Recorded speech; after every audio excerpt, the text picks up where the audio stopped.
네, 저희가 준비한 다음 소식은 초중고 개학 소식입니다. 다음 주 월요일이죠. 23일. 오늘 23일 날 개학이 하기로 했는데 더 연기해야 된다는 얘기가 나오고 있습니다. 그래서 식목일 이후에 개학하는 건 아니냐라는 전망이 나오고 있고요. 하지만 공부를 해야 되는 고3 학생들이나 또 맞벌이 엄마 아빠들은 어쩌라는 것이냐 또 이런 또 걱정스러운 대목도 있어서 이 부분 짚어보도록 하겠습니다. 그에 앞서서 오늘 들어온 이제 속보부터 먼저 정리하고 가겠습니다. 오늘 코로나19 현황은 0시 기준으로요. 확진자가 8,000명을 넘었습니다. 하지만 그 증가 수는 107명 정도로 사흘 내내 100명대에 머무르고 있고요. 완치자가 사망자보다 완치자는 200명 넘게 늘었고요. 그다음에 사망자 수는 그렇게 많이 물론 전일에 비해서는 5명이 늘었습니다만 0시 기준으로는 오늘 1명이 더 늘어서요. 73명이 됐다는 소식까지 들어오고 있습니다. 다행히 우리나라에서는 확진자 수가 늘어나는 숫자가 한때 900명까지 있었으니까 거기에 비하면 9분의 1 수준입니다만 안심하기엔 이르다는 얘기가 나오고 있습니다. 일단 좀 얘기를 진행해 보도록 하겠습니다. 자, 정명균 기자. 107명이면 이제 곧 한 자릿수, 두 자릿수로 떨어질 수 있다고 봐야 될까요? 네, 그렇죠.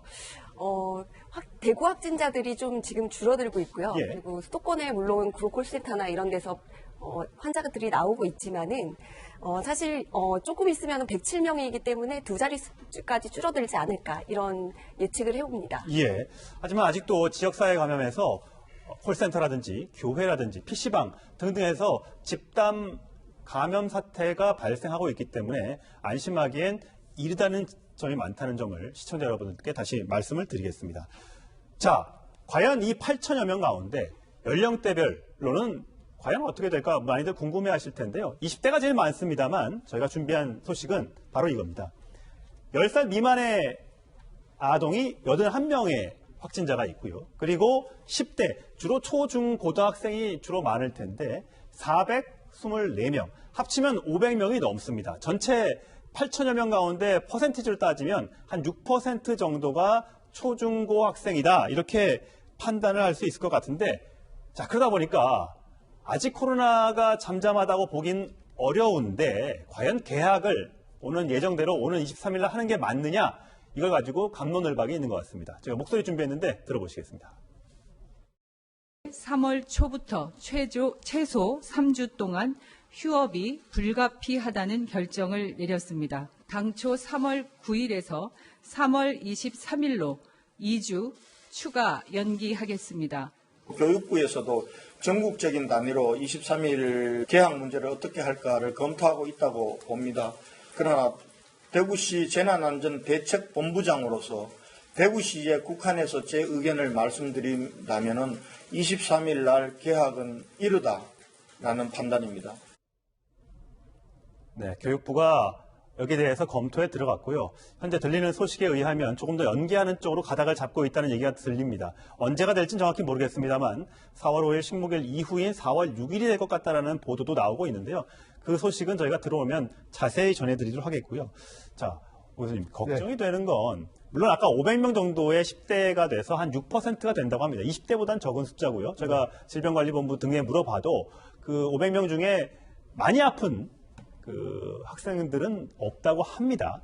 그래도 사실 부모님 입장에서는 어린이들이 섞여서 공부를 하다 보면 감염이 될 수 있지 않겠느냐 걱정을 많이 하시더라고요.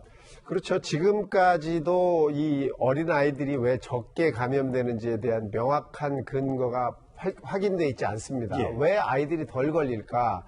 이 부분에 대해서는 정확한 근거가 없기 때문에 지금 500명이라고 하지만 이 중에서 혹시라도 조금 더 이 건강이 좋지 않은 아이들도 있을 수 있고요. 학교를 개학을 하게 되면 이 아이들과 섞여서 감염이 폭발적으로 만약 늘어난다면 그때는 아이들한테서도 사망자가 나올 수 있는 그런 가능성도 있는 거거든요. 그러다 보니까 부모님들 입장에서는 굉장히 조심스럽고 학교를 보내기가 좀 답답한 거죠. 학교라는 곳은 굉장히 밀집되어 있는 곳이고 그렇죠. 강의를 하는 도중에 마스크를 쓰고 계속 있을 수도 없는 것이고요. 예. 또 거기서는 배식, 급식 또 식사를 해야 되거든요. 그러면 그 상황에서는 다 우리가 뭐 마스크라든지 이런 개인적인 어떤 방어막이 없는 상태에 노출될 수밖에 없기 때문에 이 개학이 조금 어렵지 않나 이런 생각도 해봅니다. 예, 벌써 사실 2주가 지났고요. 한 달 23일만 돼도 3주가 지나가기 때문에 과연 연기하면 어떤 이제 실익이 있을까 얘기들 많이 하고 계십니다.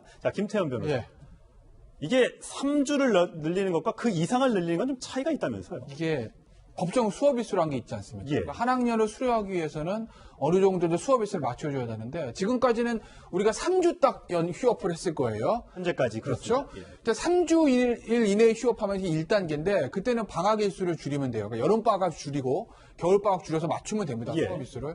그런데 이제 2단계로 들어가서 4주에서 7주 휴업. 이게 아마 저게 현실화되면 4월까지 완전히 다 휴업하는 거거든요.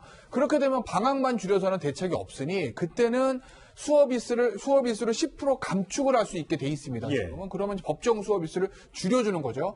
그런데 이제 8주 이상 휴업해서 만약에 계약이 5월로 넘어간다. 그렇게 되면 수업 일수 10% 감축 허용하는 현행법 내에서는 해결이 안 되는 것이거든요. 네.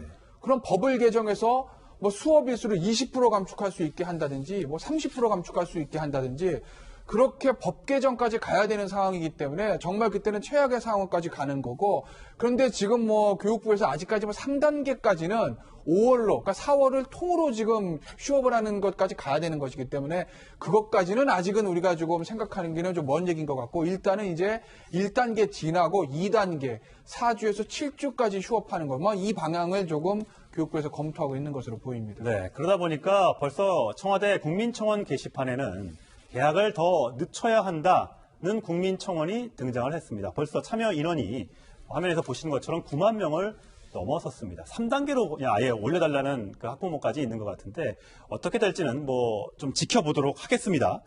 정명진 기자, 네. 엄마죠? 애가 몇 살입니까? 저희 아이가 지금 중3 학생이거든요. 예, 어떻게 생각하세요? 저 같은 경우에도 지금 23일 날 개학은 조금 이르지 않나 이런 생각이 듭니다. 예. 왜냐하면 아이들이 수업을 할 때 마스크를 전체 다 쓰고 수업을 할 수가 없거든요. 예. 그리고 그 기간 사실 아이들 같은 경우에는 아무리 교육을 해도 그 마스크를 본인이 이렇게 벗게 되고 답답하면 통제가 쉽지는 통제가 않죠. 쉽지가 않습니다. 그렇기 때문에 휴업 그 단계를 지금 1단계까지 보고 있는데 최소한 2단계까지는 해야 되지 않나 예. 이런 생각입니다. 예. 그리고 밥 먹을 또- 때도 사실 예, 그렇죠. 마스크를 벗을 수밖에 없잖아요. 네. 그리고 지금 그 유럽에서 코로나19가 굉장히 유행인데 유럽 지역에서도 지금 휴교령을 내리고 있거든요. 예. 네. 그리고 뭐 독일 같은 경우에도 4월 이후에 계약을 한다고 하고요. 예.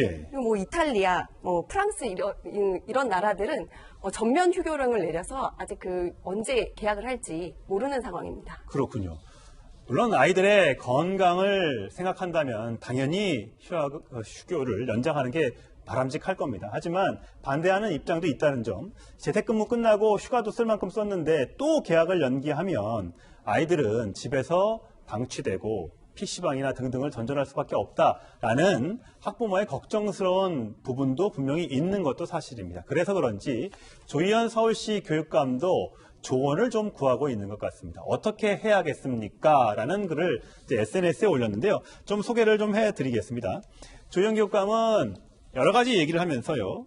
계약이 연기될 경우에 1학기에 수업 결손 문제도 있고 이게 고3 수능 문제가 있는 겁니다. 자, 차 교수님. 예. 어쨌든 강의를 하셨으니까 예. 이게 다른 사람은 몰라도 정말 고3한테는 좀 문제가 될 수 있을 것 같아요. 그래서 지금 초중고 지금 개학 연기 자체를 그러니까 전면적으로 하지 말고 약간 좀 차별적으로 하자냐 바로 거기서 나오는 겁니다. 예를 들면 초등학교, 중학교는 전면적으로 좀 연기를 하더라도 고등학교는 뭐 그러니까 개학을 조금 다른 그 예정대로 하자. 예정대로 한다든지 아니면 고3만이라도 이 지금 개학 연기는 조금 더 그러니까 처리를 하는 쪽으로 하자는 이야기가 바로 그 때문에 나오는 것 같습니다. 예.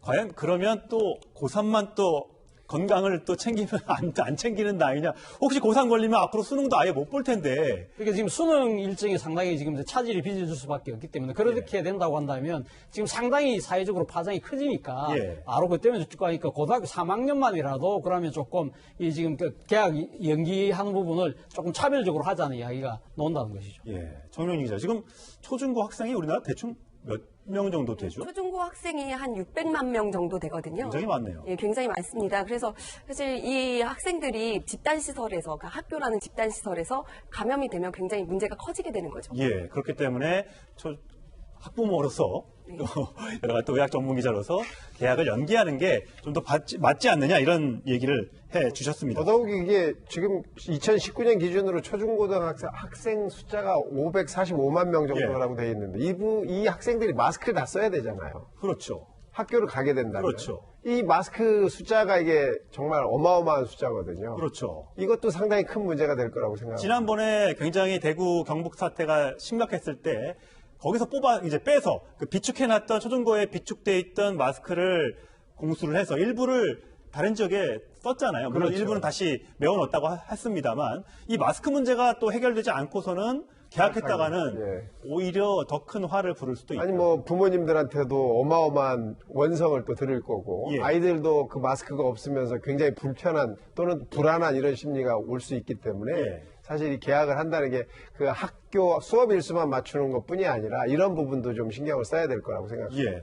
자, 아무튼 마스크와 관련해서 제가 한 말씀 드리면 지금 초등학생 같은 경우는 지금 성인용 마스크가 아닌 초등학생들 작은 사이즈의 마스크가 필요한데 지금 성인용 마스크도 지금 태부족이니까 지금 아동용 마스크를 제작할 여력이 안 된다고 그래요. 예. 그 때문에 더 큰 문제가 생긴다고 해요. 예. 지금 KF94 마스크가 부족해서 KF80 마스크로 만들었으면 조금 더 공급이 원활하다고 하는데 그럼 오 교수님 네. 혹시 80 마스크는 쓰고 만약에 학교에 가도 괜찮을까요? 아니 뭐 80이나 94나 뭐 제 생각에는 큰 차이는 이 없어요? 침방울을 막는 데에는 또 뭐 같은 효능이 있다고 생각이 되기 때문에 뭐 마스크만 있으면 얼마나 좋겠습니까? 마스크만 있다면 뭐 문제는 안 될 거라고 생각합니다. 예.